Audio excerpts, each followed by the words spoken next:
안녕하세요 여러분. 오늘의 흥미로운 기사 내용은 유럽연합에 대한 메타. 귀하의 기술 규칙은 AI 붐을 억누를 위협합니다. 그리고 연준은 소프트 랜딩의 가능성을 크게 개선했습니다. 에 관한 것입니다.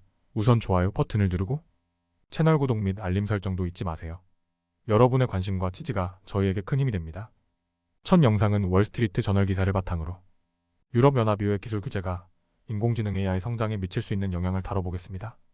미터, 애플, 스포터파이와 같은 글로벌 기술 기업들이 유해 규제에 대해 어떤 입장을 보이고 있는지 알아볼 텐데요. 이번 내용을 쉽게 설명해 드릴게요. 최근 미터를 포함한 여러 글로벌 기업들이 유해 기술 규제가 AI 기술 발전을 저해할 수 있다는 우려를 제기했습니다. 이 기업들은 유해 규제가 지나치게 엄격하면 AI의 잠재적 이점을 모두 누리지 못할 뿐만 아니라 글로벌 경쟁에서 뒤처질 수 있다고 경고했는데요. 그럼 이번 사건이 어떤 의미를 가지고 있는지 더 깊이 알아보겠습니다. 이번에 미터와 스포터파이, 프라더 같은 글로벌 기업들은 공개 서한을 통해 유해 규제가 AI 발전을 막을 수 있다고 경고했어요. 이 서한에서는 특히 AI가 경제 성장과 생산성 향상에 큰 기여를 할 수 있지만 규제로 인해 유럽이 그 혜택을 덜 누릴 수 있다는 지적이 있었습니다. 규제의 일관성 부족이 문제라는 것이죠. 예를 들어 애플은 AI 관련 새로운 기능을 유럽에서 제공하지 않을 수도 있다고 밝혔습니다. 그 이유는 유해 디지털 경쟁법 때문인데요. 애플은 이 법이 사용자 개인정보와 데이터 보안에 큰 위협이 될 수 있다고 말합니다. 미터 역시 비슷한 입장을 보였는데요. 특히 AI 모델을 훈련하는데 필요한 데이터 사용이 불확실하다는 점을 강조했습니다. 그럼 유럽연합은 어떤 입장일까요? 이유는 자국 내법을 따르는 한 모든 기업이 자유롭게 기술을 제공할 수 있다고 말하고 있습니다.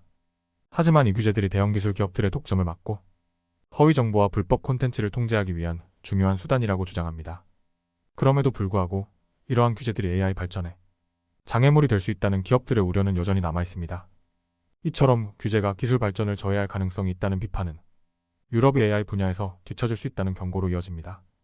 예를 들어 구글의 AI 챗봇 바드는 미국과 영국에서 먼저 출시되고 나중에 유럽으로 확장됐죠. 이런 사례들은 규제가 기술의 빠른 발전을 따라가지 못하고 오히려 유럽이 기술 혁신에서 뒤처지게 만들 수 있음을 보여줍니다. 결국 이번 논란은 기술 발전과 규제의 균형을 어떻게 맞출 것인가에 대한 중요한 질문을 던지고 있습니다.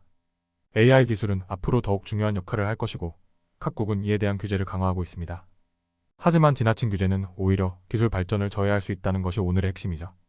다음 영상은 월스트리트 저널 기사를 바탕으로 연방준비제도 패드가 소프트 랜딩을 통해 경제를 안정시키는 과정에서 어떤 변화가 있었는지 알아보겠습니다. 최근 경제와 인플레이션에 대한 변화, 그리고 향후 금리 전망까지 함께 설명드릴게요. 채널 구독과 좋아요, 그리고 알림 설정도 잊지 말고 바로 시작해볼까요?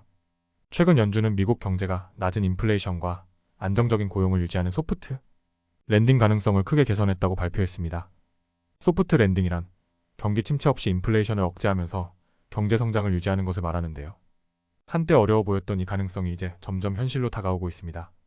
이번 발표에서 중요한 포인트는 무엇일까요?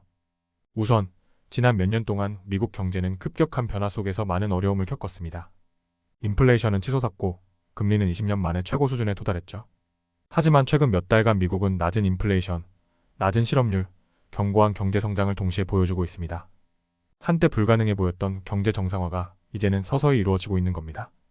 수요일 발표에서 연준은 현재 금리 수준이 경제 상황에 비해 너무 높다고 판단했습니다. 그 결과 0.5% 금리 인하를 시사하면서 소프트 랜딩 가능성을 높였습니다. 이를 통해 앞으로 1년 내 경제와 금리가 팬데믹 이전의 정상 상태에 가까워질 수 있다는 전망을 내놓았죠. 여기서 정상이라는 말은 무엇을 의미할까요? 완벽한 상태를 의미하지는 않습니다. 여전히 일부 실업이 있을 수 있고 임금 인플레이션 속도를 따라잡지 못할 수도 있습니다. 하지만 중요한 것은 더 이상 경제에 큰 충격이 없고 인플레이션이나 불안과 같은 과도한 불균형이 없다는 점입니다. 1년 전만 해도 핵심 인플레이션은 4%에 달했고 이는 연준의 목표인 2%의 2배에 달하는 수준이었죠. 실업률은 50년 만에 최저 수준이었고 실업자 1인당 약 1.5개의 일자리가 있었습니다. 이로 인해 연준은 금리를 대폭 인상하면서 경기 침체를 감수하더라도 인플레이션을 잡겠다고 나섰습니다. 하지만 다행히도 경제가 예상보다 잘 회복되었습니다. 공급망 문제는 해결되고 기업들은 생산 능력을 높였으며 노동시장도 안정화되었죠. 특히 연준이 우려하던 실업률도 크게 상승하지 않았습니다. 최근에는 핵심 인플레이션이 약 2.7%로 떨어졌고 연준은 내년에는 2.2%까지 더 낮아질 것으로 예상하고 있습니다. 연준은 팬데믹 이전의 낮은 금리로 돌아갈 가능성은 낮다고 보고 있습니다. 당시 금리는 0%에 가까웠지만 이제는 구조적으로 더 높은 금리가 필요할 것으로 전망되는데요. 이는 세계화의 역전, 노동력 감소, 그리고 기후 변화에 대응하기 위한 전환 등 다양한 요소 때문입니다. 시장에서는 장기적으로 3.25%에서 3.5%의 금리를 예상하고 있습니다. 높은 금리는 채권 수익률을 상승시키고 이는 투자자와 주택 구매자들에게는 부담이 될 수 있습니다. 특히 주식 투자자나 저금리 모기지에 익숙한 주택 구매자에게는 힘든 환경이 될 수 있죠. 하지만 이러한 변화는 경제가 정상화되는 과정의 일부입니다. 연준의 이번 발표는 미국 경제가 소프트 랜딩에 점점 가까워지고 있음을 보여줍니다.